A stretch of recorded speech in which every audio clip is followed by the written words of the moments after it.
আম্রপালি দে, জন্ম 1996 সাল 23 ডিসেম্বর, জন্মস্থান আগরতলা, ত্রিপুরা, চিকিৎসা শাস্ত্রে স্নাতক। খুব বেশি দিন হয়নি আম্রপালি লিখতে এসছেন। ছোটবেলা থেকেই বাংলা সাহিত্যের পড়াশোনা শুরু হয়েছিল।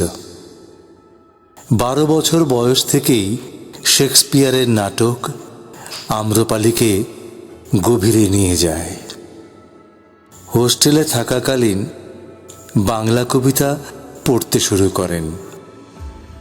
শক্তি চট্টোপাধ্যায়ের যেতে পারি কিন্তু কেন যাব কাব্যগ্রন্থটি আম্রপালির জীবনের প্রথম বিস্ময়। পরবর্তী সময়ে Jibanananda Das, Manindra Gupta, Bhaskar Chakraborty, Shaileshwar Ghosh, Pradip Chowdhury, Falguni Roy, Utpal Kumar Basu, Jalaluddin Rumi, Charles বোদলেয়ারের কবিতার প্রতি তিনি আকর্ষণ অনুভব করেন। আম্রপালিদের প্রকাশিত কবিতার বই আমি সুজাতা নই।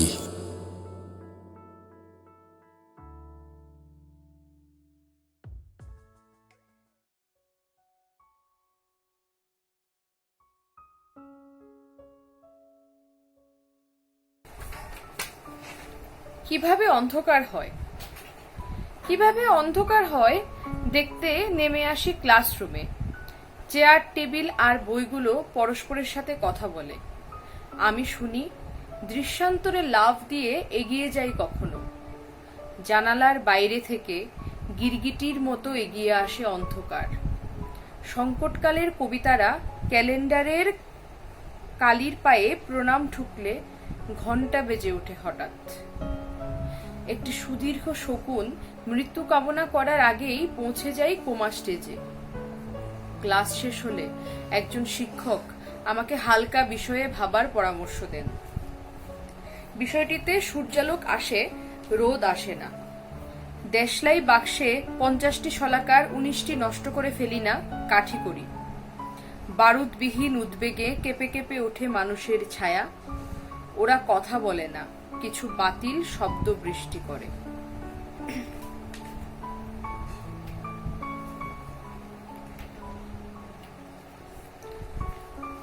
জল দূরে, বহু দূরে। আমি চমকবিহীন আকাশের মতো।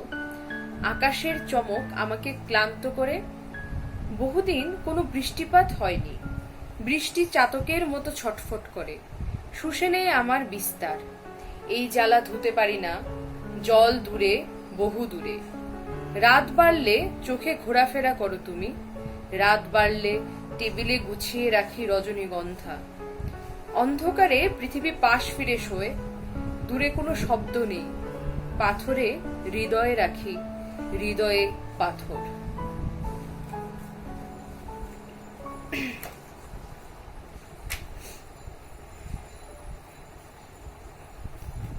তোমাদের বলছি, ওই অত বড় হল ঘরে কত সহজে কাফকা বলে বেড়াচ্ছ। দেরিদা ও হাইডেগার না জানলে লিখে লিখে কি লাভ, এসব বলে বলে চোখ ঢুকিয়ে দিচ্ছ স্তন বিভাজিকায়। কোনো কথা বলিনি সেদিন। যৌনতা বিষয়ে বিশ্বস্ততা দেখিয়ে রোজ বিশ্বাসের ঘর চুরি করি। আমার লক্ষ্য একটি মঞ্চ আর 1000টা চকচকে হাততালির।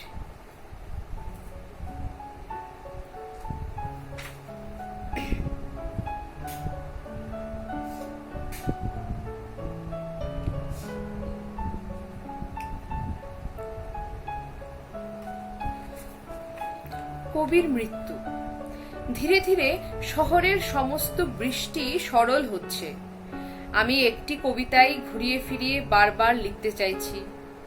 এমনতর সময়ে বৃষ্টির সমান্তরালে ছুটে আসছে একটি সনেট। একটি 14 লাইনের টান টান সবগাড়ি, তাতে শুয়ে আছেন এক অমীমাংসিত কবি। কতই না লিখেছেন, ছিঁড়ে ফেলেছেন কুটি কুটি করে। মহানুভব এ জীবনে তবু কবির মৃত্যু হয়। চারপাশে স্তাবকের শ্যাওলা ওত পেতে বসে আছে। আকাশ ঠিক এখানেই নগ্ন হতে চায়, চায় কবিতাও। পথে শুধু বৃষ্টি হয়, কবির মৃতদেহ আমূল ভিজে ওঠে।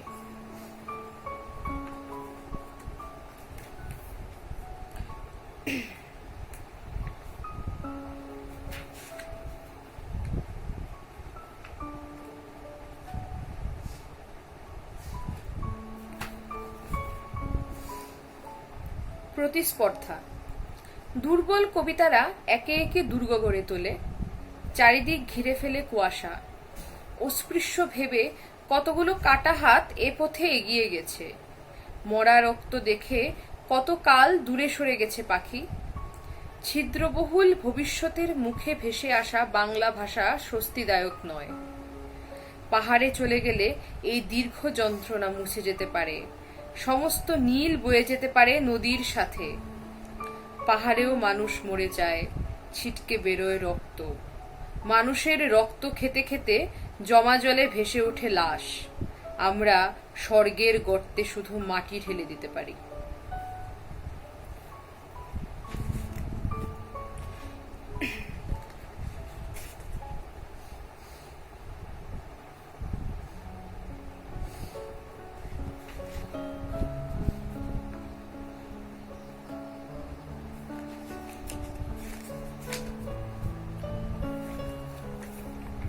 ঈশ্বরের প্রতি।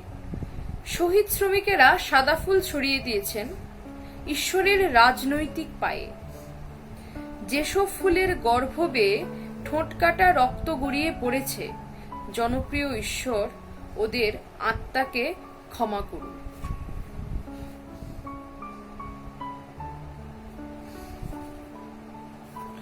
আমি এক বাঁকা নারী। আনকোড়া হাত ঢুকিয়েছি মগজে, প্রাণহীন স্তবকের মতো মস্তিষ্কের গাজন প্রলুব্ধ করে যাদের। দুঃখিত হয়ে ভাবি সেই দলে ভিড়ে চেটে খাবো কুকুরের লালা। এত সব লাইন লিখলে রক্তচাপ বেড়ে যায়। অসুখ হলে মনে হয় অবসর দিনগুলি আমি তো মহানন্দে কাটিয়ে দিতে পারতাম। ঘন ঘন দিন বদল, মগজের লেজ ধরে টানি। ধূমকেতু পতনের বদলে গড়ে ওঠে শ্মশান। আমি সৌহার্দ্যবিহীন, আমি এক বাঁকা নারী।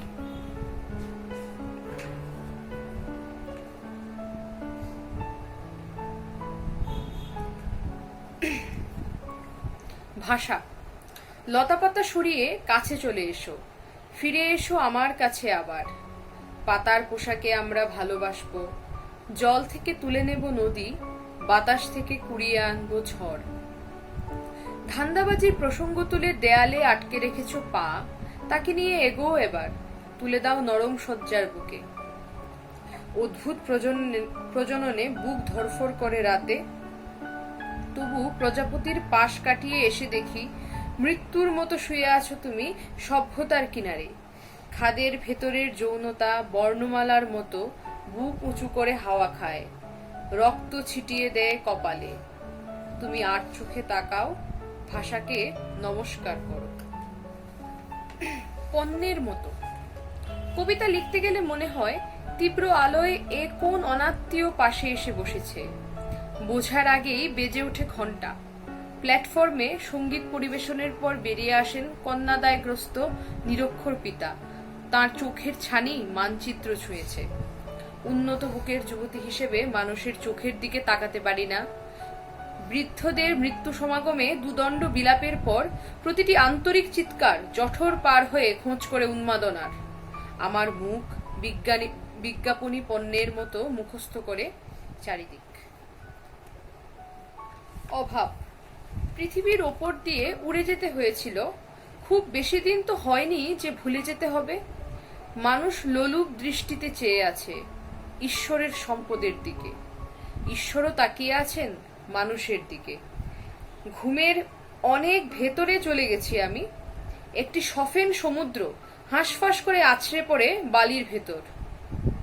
পৃথিবী আরো ছোট, মানুষ আর ঈশ্বরের পাশাপাশি দাঁড়ানোর জায়গা নেই।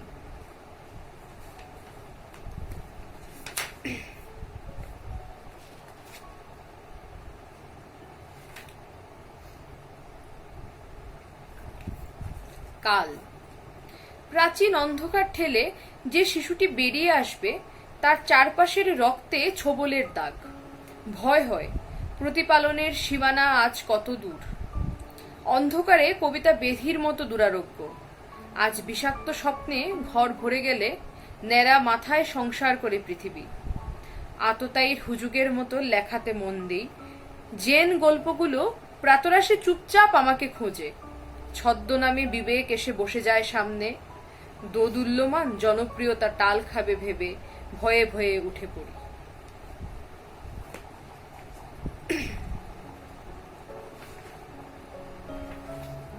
বিবাহ পরিশীলিত সময় ধাক্কা মেরে এগিয়ে যায়। স্বপ্নের ভেতরে উন্মুক্ত পতঙ্গ বলে, সঙ্গম করে নাও, তোমার পুরুষ স্বভাব ছেড়ে মানুষ হও ধীরে ধীরে। আমার অস্থিরতা যেন ঘুম ছাড়িয়ে ছুটে যায় কবিতার দিকে। কবিতা, সেই কবিতা শিখিয়েছে আমাকে আসমুদ্র হিমাচল হতে হবে বাচন লালিত্য ও প্রভুবোধ। এই কথা ভুল। ভুল কিছু বৃহৎ হাড়ের খাঁচায় নিজেকে নির্বাক সঁপে দেওয়া।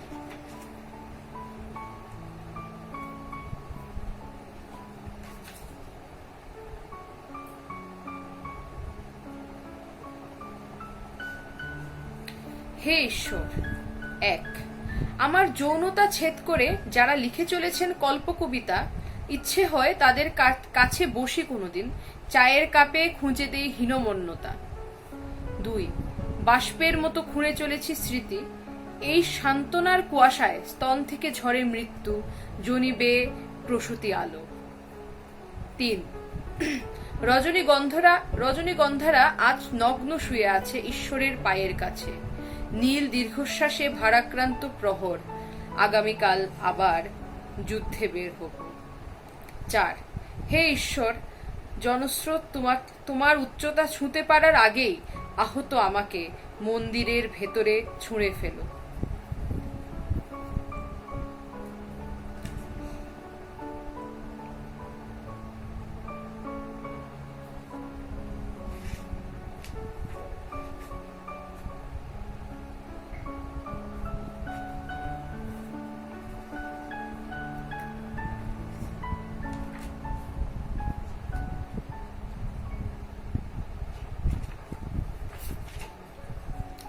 এক কুয়াশাচ্ছন্ন রাতে সৈনিকের বেপরোয়া লাশ পাশাপাশি হেঁটে গেলে ভয় পাই, পালাই এদিক ওদিক। দুনিয়ার কোন শালা ভগবান ও ভূত বানিয়েছিল জানি না, কোথাও না কোথাও রোজ হারাই, মরে যাই এদিক ওদিক। এখন আর রাত জেগে লেখা হয় না। খাটে লিখেছি, ক্লাসে লিখেছি, বাথরুমেও লিখেছি কিছুদিন। একা ঘরে ছায়ের মতো নিজেকে উজাড় করতে গিয়ে শুনে ফেলি নারী এক অকাল পক্ষ বিরোধী। নিজেকে সন্দেহ হয় বারবার। অসহায়ের মতো ঘুমোতে গেলে স্বপ্নেরা তেড়ে আসে। খাদের ভেতরে মৃত সৈনিকের চোখ বেয়ে গড়িয়ে যায় জীবন।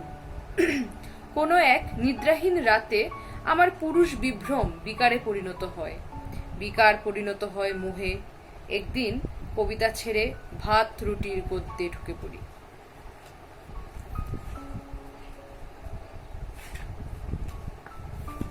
স্বপ্ন। তারপর তোমাকে নিয়ে যাওয়া হলো মর্গে। আকাশ ক্রমশ সবুজ ও স্বয়ংক্রিয় ধ্বনিতে মিথ্যে গুজব রটিয়ে গেলে তোমার অপরিহার্য ঢিবিগুলো কালো হয়ে যায়। ভয় পেয়ে ওঠো, এই তো আবার মৃত হতে হবে। মাংসখোরের ভয়ে শুয়ে যেতে হবে শ্বাসরোধ করে। আশেপাশে তাকিয়ে দেখা হয় 12 ভূতের সঙ্গে। ওরাও গিয়েছিল প্রাচীন কোনো পাথর ভাঙার কাজে, সময় থেকে দূরে কোনো এক শহরে। আজ 59 উল্লম্ব পাহাড়ের স্বপ্ন চোখে, অথবা মনের ভেতরে অস্থির কোনো প্লাস্টিকের ছাদ ঝিরঝির করে কাঁপছে। এভাবে একটি স্বপ্ন সংগঠন তৈরি হলো, একদল অহিংসবাদী যুবক এর প্রণেতা। চমকে গেলাম, এখানেও প্রেমিক জুটেছে আমার। হাড্ডিসার শরীরের উপর পাঞ্জাবি গলিয়ে চিবিয়ে চলেছে নেরুদা, রেবো আর ফেতারুর মাংস। ওরা আমার কবিতা পড়েনি কোনোদিন, রূপের তারিফ করে করে আমাকে অপরাধী করে তোলে প্রতিদিন। ডেসডিমোনার মতো বিশ্বাসী প্রতিপ্রেমী আমাকে খণ্ড খণ্ড করে স্লোগান তৈরি করে বারুদ ও ডিনামাইট গুঁজে রটিয়ে দেওয়া হয় জনস্রোতে। প্রলেতারিয়েত কবিতা লিখেছিলাম বলে থুতুর নিচে আমার থ্যাতলানো শরীরটা দেখা যায়। আমাকে কেউ চিনতে যেও না, আমি সুজাতা নই, আম্রপালি।